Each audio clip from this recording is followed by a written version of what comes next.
우리가 하는 말에는 여러분 힘이 있습니다. 우리가 하는 말이 그냥 공중에 흩어지거나 내 입술에 나와서 어딘가 모르게 그냥 흘러가는 것이 아니라 내가 하는 말에는 분명하게 힘이 있습니다. 성경은 처음부터 우리에게 말의 힘이 어떠한가를 이야기해 줍니다. 하나님께서 온 땅을 창조하실 때 단 한 경우를 제외하고 사람을 만드실 때를 제외하고는 오로지 말로써 이 땅의 모든 것들을 만드셨다. 성경 우리들에게 그렇게 전해줍니다. 빛이 있으라 하셨고 하늘이 있으라 하셨고 땅이 있으라 하셨고 물이 있으라 하셨고 동물과 식물과 모든 것들을 하나님께서는 오직 말로만 창조하셨습니다. 그래서 말에는 힘과 능력과 역사가 있습니다. 그리고 하나님의 형상을 이어받은 하나님의 형상을 담고 있는 우리도 마찬가지입니다. 하나님의 말씀이 힘과 능력과 역사가 있을 뿐 아니라 우리 사람에게도 우리가 하는 말에 힘이 있고 능력이 있고 역사가 있습니다. 성경에 보면 때로는 이 말의 파괴적인 힘, 저주의 말이 나옵니다. 창세기 9장에 보면 노아가 자녀를 저주한 것이 나옵니다. 이런 일이 일어납니다. 노아가 포도주를 좀 과하게 먹었습니다. 취하였습니다. 그리고 벌거벗었습니다.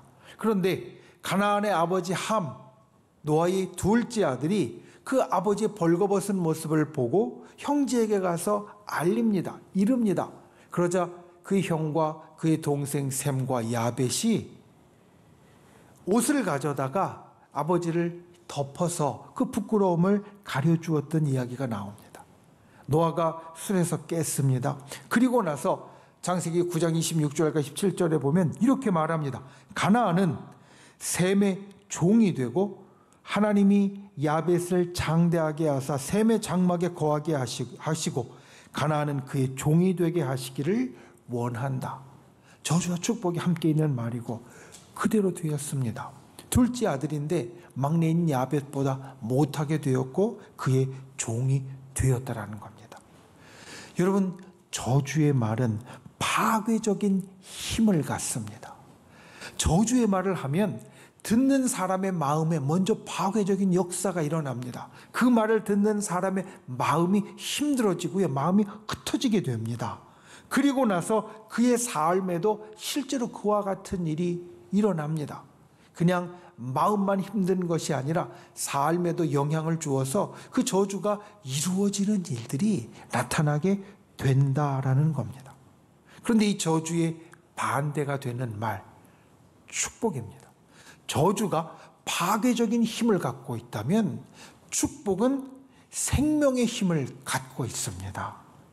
여러분, 축복은 우리의 삶을 올리고 우리의 삶을 다시 살아나게 하는 힘을 지닙니다. 성경에 나오는 축복을 이렇게 정의합니다. 축복이란 사람이 스스로 얻을 수 없는 생명의 힘을 부여받는 것이다. 그러니까 축복이라는 것은 사람이 내 힘으로 내 스스로는 어떻게 할 수 없는 그 힘을 외부로부터 특별히 생명의 힘을 내게 가져오는 것, 부여받는 것, 이게 축복이라는 겁니다. 우리가 하나님께 축복을 구하는 이유가 바로 여기에 있습니다. 나의 힘으로 되는 것이 아니라 나의 바깥에서 그와 같은 힘이 와야 하기 때문에, 하늘에서 나에게 생명이 부어져야 하기 때문에 우리는 하나님께 복을 구하는 인생이 되었다라는 겁니다. 사실 우리에게 있어서 가장 큰 축복의 사건은 이제 우리가 고대하고 있는 성탄입니다. 왜냐하면 이 성탄은 내 힘으로 스스로 얻을 수 없는 것이기 때문에 그렇습니다. 하나님이 주셔야 하는 것이지 우리가 얻을 수 있는 것이 아닙니다. 이 축복의 시간, 특별히 성탄을 앞두고 있는 이 축복의 시간에 하나님께서 우리들에게 말씀하시는 축복의 능력과 역사가 저와 여러분에게 있기를 예수님의 이름으로 축원을 드립니다. 첫 번째 우리가 반드시 기억해야 될 것, 우리에게 하나님의 축복이 있습니다. 조금 전에 축복의 정의에 대해서 말씀을 드렸습니다. 성경이 말하는 축복은 무엇이냐? 사람이 스스로 얻을 수 없는 생명의 힘을 부여받는 것이다. 여러분, 내가 스스로 얻을 수 없는 것, 특별히 생명의 힘은 내가 스스로 얻을 수 없는 것입니다.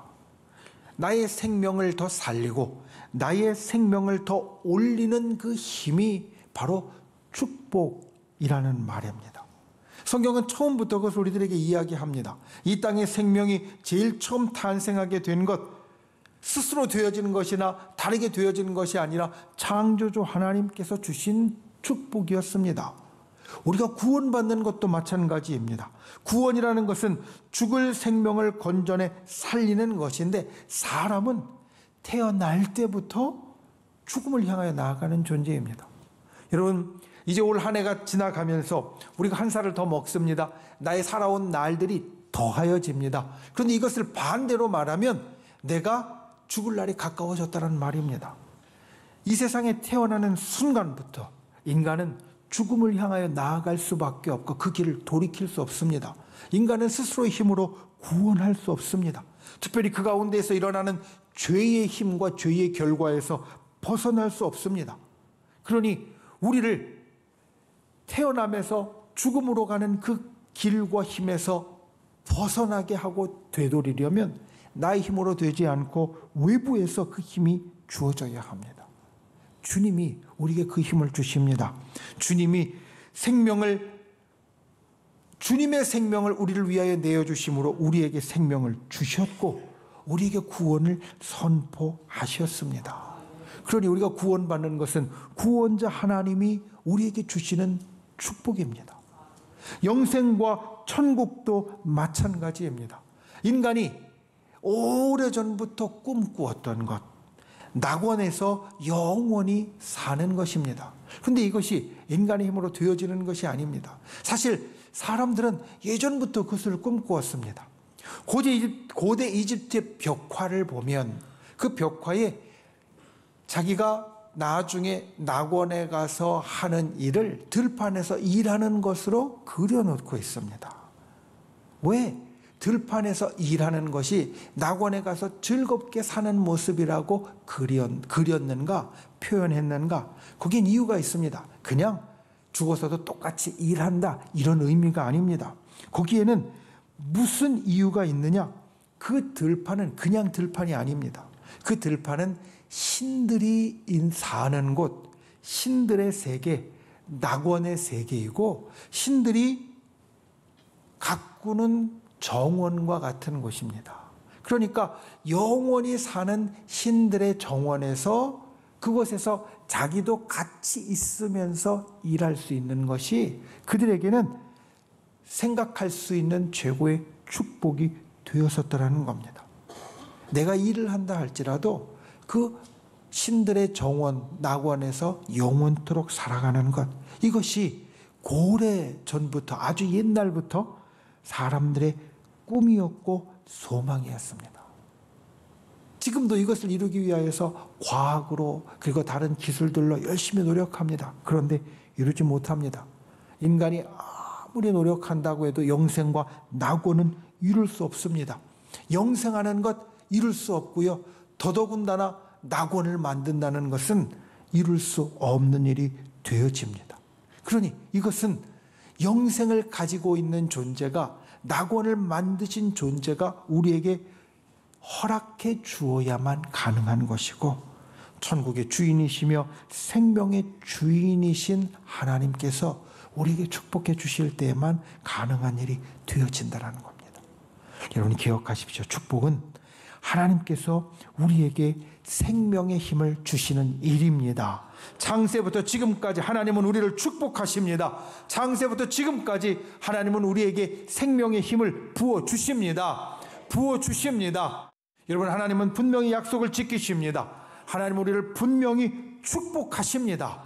그리고 그 축복의 내용으로 첫 번째 말합니다. 하나님이 우리에게 복을 주신다. 여러분, 축복, 제일 처음부터 이야기했던 이 축복의 정의를 생각해 보십시오. 내가 스스로 얻을 수 없고 이루지 못하는 생명의 힘을 우리에게 부어주시는 것, 더해주시는 것. 하나님께서 그 복을 주십니다. 나에게 내 생명을 날마다 올리고 살리는 그러한 힘을 부어 주십니다. 이 복이 우리에게 있다는 것을 언제나 기억하는 분들 되시기를 바랍니다.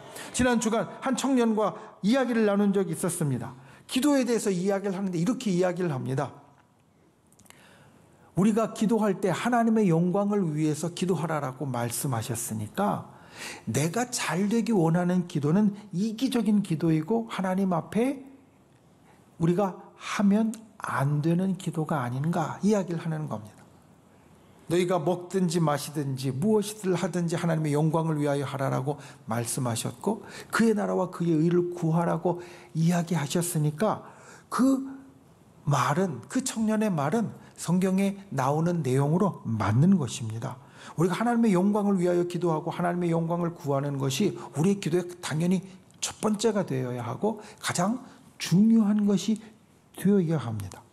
그러면 하나님의 영광을 위하여 구하지 않는 우리의 다른 모든 기도는 하나님 앞에 잘못된 것인가? 내가 오늘 살면서 이와 같은 힘든 일이 있는데 이것을 바꾸어 주시길 원하는 기도, 내가 아플 때 그 아픔을 치유해 주시길 원하는 기도, 내가 무언가 괴로울 때 하나님께서 그걸 해결해 주시기를 원하는 기도, 이건 그러면 잘못된 기도인가? 그 이야기를 하면서 제가 이렇게 이야기를 했습니다. 우리의 삶이 하나님의 영광을 위하여 사는 삶이 되는 것이 맞는데 우리의 모든 삶의 하나하나가 다 하나님의 영광과 직결되지는 않는다. 가령 우리가 먹을 때 하나님의 영광을 위하여 먹으라. 성경 분명히 이야기합니다. 그것은 우리가 먹고 그리고 그것으로 힘을 내서 먹는 모습과 그리고 힘을 내서 하나님 나라를 위하여 살아가는 것이 우리들에게 필요하다는 이야기입니다. 그런데 우리가 먹을 때 이런 걸 생각해 보십시오. 우리가 식당에 가서 때로 고민합니다. 오늘은 비빔밥을 먹을까? 아니면 김치찌개를 먹을까? 하나님의 영광을 위하여 우리가 살아간다라고 할 때 내가 지금 이 점심을 비빔밥을 먹든 김치찌개를 먹든 하나님의 영광을 위하여서는 동일할 겁니다. 차이가 없을 겁니다. 그런데 기억해야 될 건 하나님은 우리를 사랑하십니다. 하나님은 우리를 사랑하시고 그리고 우리에게 복 주길 원하십니다. 내가 오늘은 비빔밥을 먹고 싶습니다. 그래서 하나님, 오늘은 김치찌개보다 비빔밥을 먹고 싶고 이게 내게 이루어지길 원합니다. 라고 기도한다면 이게 하나님의 영광을 구하는 기도는 아니지만 하나님의 사랑을 받는 사람이 하나님 앞에 그와 같이 아뢰고 기도하는 것이 과연 잘못된 것이냐? 하나님이 안 원하시는 것이냐? 이런 이야기를 했습니다. 우리가 모든 일에 있어서 하나님의 영광을 위하여 하는 것 중요하고 우리가 이루어야 할 일이지만 우리의 삶의 어떤 것들은 또 우리의 삶의 때로는 상당한 것들은 하나님의 영광을 위하여 이렇게 돼도 둘 다 하나님의 영광을 이룰 수 있는 일이고 그때 하나님은 우리를 사랑하시기 때문에 우리에게 복 주시기 원하시기 때문에 우리가 원하는 그것을 들어주기 원하시고 이루어 주시기 원하신다라는 겁니다. 여러분, 우리가 주님 앞에 하나님은 나를 사랑하셔서 나에게 복 주시길 원하신다. 내게 생명의 힘을 더하기를 원하신다. 이 주님의 마음을 보는 분들이 되시기를 바랍니다. 담대하게 기도하는 분들 되시기 바랍니다. 주님의 복을 얻는 분들이 되시기를 바랍니다. 그리고 오늘 말씀은 하나님이 우리를 보호하신다라고 또한 말씀합니다. 우리가 이 땅을 살면서 세상의 많은 일들 가운데 두려움이 우리에게 닥칠 때가 있습니다. 세상을 살다 보면 한 치 앞도 모를 때가 우리에게 참 많이 있습니다. 그런데 그때 주님 말씀하십니다. 두려워하지 말아라. 놀라지 말아라. 내가 너를 지켜줄 것이다. 내가 너를 보호해 주실 것이다. 왜냐하면 내가 두렵고 내가 놀라는 것은 나의 생명의 힘이 감하는 것입니다. 그런데 내가 주님의 보호하심 아래 안전하고 편안하게 사는 것은 나의 생명의 힘을 올리고 더 하는 것이 되어지기에 주님은 우리에게 그와 같이 축복하기를 원하신다는 겁니다. 주님의 약속을 신뢰하는 분들 되시기 바랍니다. 주님이 보호하여 주시는 그 축복을 누리는, 그래서 담대하게 세상을 살아가는 저와 여러분이 되시기를 예수님의 이름으로 축원을 드립니다. 그리고 하나님의 얼굴을 비추사 은혜를 베풀어 주신다. 25절에 이렇게 말씀합니다. 은혜를 베푸신다. 은혜를 비추신다. 이것은 성경에 보면 햇빛을 세상에 비추는 것과 줄 곧잘 비유되어집니다. 햇빛은 세상의 모든 일들, 특별히 지구상에 일어나는 모든 일들의 근원입니다. 햇빛이 비치지 않으면, 그 에너지가 오지 않으면 이 땅에 있는 모든 것들이 다 제대로 살아갈 수 없다라고 말합니다. 그런데 주님은 이 빛을 원하는 사람에게만 주시거나 자격이 있는 사람에게만 주시는 것이 아니라 세상의 모든 존재들에게 비추어 주심처럼 하나님이 우리에게 얼굴을 비추어 주시사 은혜를 주시는 것은 아무 조건도 없고 아무 자격도 필요 없이 주님이 우리에게 선물과 같이 주시는 것이 되어진다. 주님은 날마다 우리에게 얼굴을 비추어 주시고 은혜의 선물을 베풀어 주신다. 이것이 주님의 마음이라고 말씀합니다. 여러분, 주님의 이 조건 없는 은혜, 골고루 주시는 은혜의 축복이 있기를 예수님의 이름으로 축원을 드립니다. 그리고 마지막으로 평강을 이야기합니다. 평강은 모든 것이 온전한 상태, 두루두루 행복한 상태를 말합니다. 두루두루 좋게 만드는 것, 이것은 사실 우리에게 아주 큰 소망이 되고 또 실제로 아주 좋게 일어나는 일입니다. 두루두루 좋을 때 우리 몸의 활력이 올라가고 우리의 마음과 우리의 기분도 좋아지게 되어진다는 겁니다. 주님이 주시는 생명의 힘이 우리를 두루두루 좋게 만들어 주신다. 평강을 주신다. 세상이 주는 부분적인 평강이 아니라 하나님께서 주시는 온전한 평강이 우리에게 약속되어져 있다. 이 평강의 축복을 누릴 수 있기를 예수님의 이름으로 축원을 드립니다. 오늘 말씀에서, 그리고 정말 중요한 것, 이 모든 축복이 주님이 원하시는 것이고 우리에게 주어지는 것이다. 여러분, 하나님께서 복을 주시는 것, 보호해 주시는 것, 은혜를 선물처럼 모두에게 부어주시는 것, 그리고 두루두루 온전하게 평강케 하시는 것은 우리 모두에게 주신 주님의 약속이고 축복이라는 겁니다. 이 모든 축복을 알고 이 모든 축복을 취하고 이 모든 축복을 누리는 저와 여러분이 되시기를 예수님의 이름으로 축원을 드립니다. 우리를 사랑하시고 우리에게 생명의 힘을 더 올리기 원하시는 그 주님의 축복의 역사가 저와 여러분에게 넘치시기를 예수님의 이름으로 축원을 드립니다. 두 번째, 우리를 통해 세상이 복을 받습니다. 여러분, 우리가 하나님의 복을 받은 사람이 됩니다. 하나님은 우리에게 축복해 주시기를 즐겨하십니다. 그런데 우리에게 원하시는 두 번째, 우리를 통하여 세상에 복을 주시기를 원하신다는 겁니다. 오늘 말씀, 민수기 6장의 말씀과 연결되어진 유대인들의 관습이 있습니다. 어떤 관습이냐? 안식일 저녁에 같이 식탁에 앉아서 음식을 나누며 서로를 축복하고 기도해 주는 겁니다.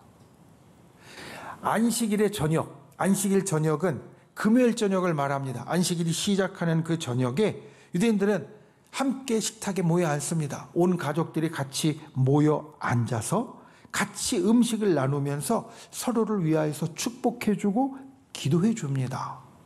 이 관습을, 축복에 대해서 연구한 크레이그 힐은 이렇게 이야기합니다.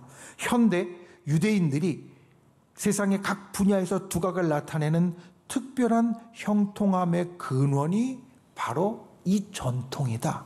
이 전통이 히브리어로 에레브 샤바트, 에레브는 저녁이라는 뜻이고 샤바트는 안식일이라는 뜻이거든요. 에레브 샤바트라고 불립니다. 힐은 이렇게 말합니다. 이때 하는 축복은 특별히 자녀들에게 자신의 정체성과 인생의 목적에 대한 하나님의 메시지를 깨닫게 한다. 전달해 준다. 그러니까 매주 예배하는 날인 안식일, 우리로 이야기하면 주일 아침에 모여서 같이 식사를 하면서 서로를 축복하고 기도해 주는데 그 축복의 기도를 통하여서 특별히 자녀들이 무엇을 깨닫게 되어지느냐? 내가 누구인가? 하나님께서 나를 어떤 존재로 만드셨고 이 땅에 살게 하셨는가? 이걸 첫 번째 깨닫게 하고, 두 번째, 내게 주시는 내 인생의 목적, 하나님이 내게 주시는 내 인생의 목적이 무엇인가 계속 새기게 한다는 겁니다.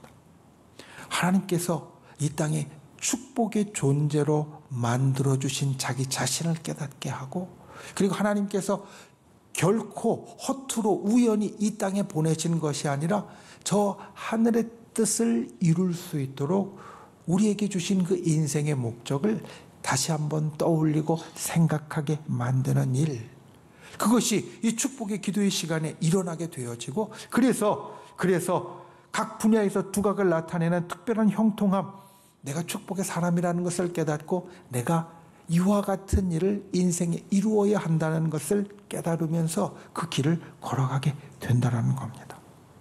여러분, 축복의 말은 이와 같은 힘이 있습니다. 그 축복의 말을 듣는 사람이 내가 그 축복의 존재라는 것을 깨닫게 되어지고, 그리고 그 축복의 말을 이루려고 한 걸음 나아가게 된다는 겁니다. 너는 잘 되는 사람이야, 잘 되는 사람이 될 거야 라고 이야기를 하면 그 축복의 말에 합당한 사람이 나라고 생각하게 되어지고, 그래, 나는 잘 되는 사람이야 라는 것을 생각하게 되어지고, 지금 내 인생의 어려운 지금 내가 하나님의 축복의 사람인 것을 깨닫게 하고, 그리고 내가 그 하나님의 축복 안에 이렇게 나아가야 한다는 것을 이루도록 만들어 준다는 겁니다. 그래서 우리는 축복의 말을 해야 합니다. 우리가 축복의 말을 할 때 내 주위에 있는 사람과 그리고 그 말을 듣는 모든 사람이 복을 받습니다. 오늘 말씀 마지막 절은 우리들에게 이렇게 이야기합니다. 이같이 내 이름으로 이스라엘 자손에게 축복하여라. 여기에서 이같이 축복하여라는 말을 듣는 사람은 처음에 나오는 것 같이 제사장들입니다. 아론과 그의 아들들 제사장들에게 이스라엘 자손을 축복해라 라고 말씀하고 있는 겁니다. 이것을 오늘날 예수 그리스도께서 온 땅의 모든 영혼을 구원하시는 오늘날로 확대해서 우리가 이 말씀을 받아들이면, 오늘날 이스라엘 백성들의 제사장은 우리가 되어집니다. 하나님은 이 세상에서 만인 제사장으로 우리 모두를 제사장으로 세우셨습니다. 그러니 우리가 여기에 나와 있는 제사장과 같습니다. 그리고 제사장이 이스라엘 자손을 축복하는 것처럼 만인들 가운데 제사장으로 세워진 우리가 세상에 있는 사람들을 축복하도록 주님은 원하신다라는 겁니다. 여러분, 하나님의 자녀가 세상의 사람들을 축복할 수 있습니다. 이것이 우리에게 원하시는 주님의 뜻입니다. 그래서 우리로 축복의 사람이 되라고, 세상에 축복의 말을 하는 사람이 되라고 말씀하십니다. 그리고 이 축복의 말을 하며 기억할 것, 우리가 전하는 축복에 대한 하나님의 응답이 27절 마지막에 나옵니다. 내가 그들에게 복을 주리라. 우리가 세상을 축복할 때 하나님이 우리의 축복에 반드시 응답해 주십니다. 내가 우리의 가족들과 우리의 이웃들을 축복할 때 하나님은 그 축복에 반드시 응답해 주십니다. 그래서 복을 그들에게 부어 주십니다. 성경을 통해 약속된 이 복을 전해주는 분들이 되시기를 바랍니다. 오늘부터는 날마다 축복의 말을 하는 분들이 되시기 바랍니다. 저주의 말이나 다른 말이 아니라 내 주위에 있는 사람들에게 축복의 말을 하는 분들이 되시기를 바랍니다. 특별히 우리가 살아가는 바로 지금 이 자리에서 내 옆에 있는 사람들에게 그와 같이 축복이 흘러가도록 만들어 주십시오. 하나님의 뜻대로 세상을 축복하고 하나님의 축복이 온 땅에 이르도록 만들어주는 그러한 복된 저와 여러분이 될 수 있기를 예수님의 이름으로 축원을 드립니다.